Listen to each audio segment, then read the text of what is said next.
My name is Gary Butterfield. My name is Cole Ross. And you're listening to the Quarterly Dispatch Roundup, our Patreon bonus show that is a roundup. Sometimes Western themed. Usually you are the one who comes in hot with that. That whole cowboy era, a little problematic. A little bit. Just we should call it the Quarterly Dispatch Conquistador, or something. Fucking Jesus. Conquest. Like we could move away from problematic cowboys. There's nothing problematic about the American frontier. This is the quarterly colonization of these things. I don't know. We want it very clear that that's what we're celebrating about this. Yes. I like how directive a metaphor it is. Answering overflow questions so clearly maps onto either of these things. Yeah. Yeesh. Yeesh. We're doing overflow. We get a lot of questions, and we don't get to do them during our monthly dispatches. So we do overflow here for patrons. I'm going to get started here with a topic suggestion from Bo.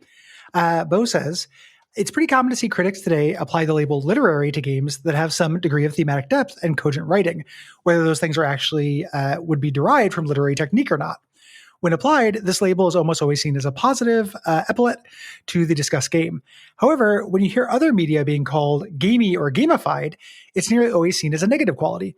What are some examples of games that you think a sense of literariness has detracted from said game's quality? And what are some ways that you think gamification or being gamey has benefited other arts? Yeah. It's that media hierarchy is, okay, so what should you be ashamed of consuming? There's 100% that. I think that both of these things are code. Yeah. In a way. So when I hear literary applied, what I think of is not, specifically, just good writing. Yeah. And is about something. And when I hear gamey applied, I almost think the opposite of that. Mm-hmm. You watch a movie or a trailer and you can just see the boss fights. Yeah. In it, I'm like, oh, this is really gamey. Like, oh, they have to collect ammo.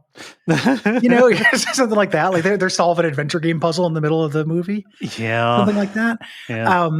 And it means kind of like non-naturalistic, like a purely mechanical, like a plot consideration, or like a thing that needs to just be done so the plot can continue. Yeah. Like an obstacle or a task is being inserted into a narrative. The example that I go to is the Silent Hill movie, which is like, we've got the school level, we have the hospital level. Yeah. Like it's actually broken out into levels, as opposed to telling a story where people are, motivated, and those motivations go into conflict with each other, and that's where incident happens. There needs to be venues for this, and that is definitely seeped out. Yeah. A game being a derogatory example of a game being literary would be something that is, essentially doesn't need to be a game, that doesn't take advantage of its medium at all. Yeah. I feel like there's lots of things that touch on that. I wouldn't go as extreme as say never, doesn't do it at all. The opposite is hard to think of, except for Scott Pilgrim. Yeah.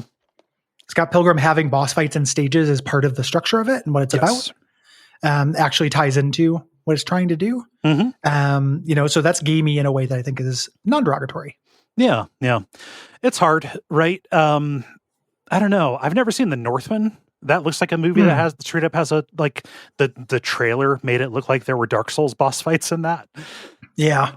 It's weird that we haven't seen that. I haven't seen it either. I love, Dave Eggers and stuff. It's on the big board. It's on the whiteboard of movies we want to watch. It's on the big board. It's just of his historical hyperfixations. Lighthouses and witches are more my speed. So yeah. not coming out of the box